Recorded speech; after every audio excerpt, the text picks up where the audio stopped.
Donc, moi, c'est simple. Les non-vaccinés, ce sont des dangers publics pour les autres. Donc moi, j'ai une démarche qui est très claire. C'est je fais tout pour en faire des parias de la société. C'est-à-dire que vous ne voulez pas vous faire vacciner. Vous mettez la vie des autres en danger. Et vous mettez la vôtre aussi, mais ça on peut pas vous le reprocher. Eh ben, vous ne bénéficiez pas des mêmes droits que les autres citoyens. Vous ne pouvez pas sortir, vous ne pouvez pas aller au resto, vous ne pouvez pas aller au cinéma, etc., etc. De façon à ce que tout le monde soit incité à se faire vacciner. Donc il y a un moment où la connerie, ça suffit.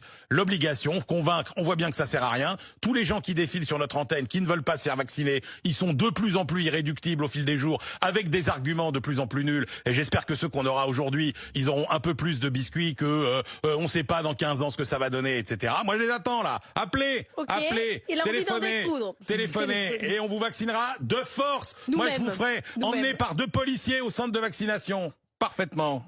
J'espère que t'es pas sérieux. Si, je suis très sérieux. Il faut aller les chercher avec les dents. Et avec les menottes s'il faut. Alors maintenant, on a Emmanuel Le Chypre qui veut mettre des menottes aux gens pour les forcer à se faire vacciner. Est-ce qu'il se rend compte qu'avec cette logique, on pourrait aller le chercher avec des menottes pour le forcer à maigrir? Parce que si des jeunes maigrichons comme moi ont subi des restrictions sanitaires, c'était aussi pour protéger des vieux tas comme lui qui ont des comorbidités. Alors monsieur bouffe de la merde, comme 4 toute l'année, il fait 36 tonnes, il est en détresse respiratoire au premier virus venu, et c'est moi qui suis en charge de sa santé? D'accord, mais à chaque devoir doit correspondre un droit. Je veux bien avoir le devoir de protéger sa santé, mais je veux avoir le droit de le forcer à maigrir. C'est d'autant plus justifié sur le plan sanitaire que les maladies liées à l'obésité font plus de morts que le Covid.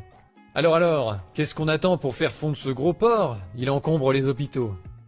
T'as vu Emmanuel, elle est désagréable la société que tu nous proposes. Quand 2 flics te forceront à courir sur un tapis roulant, peut-être que tu fermeras ta gueule.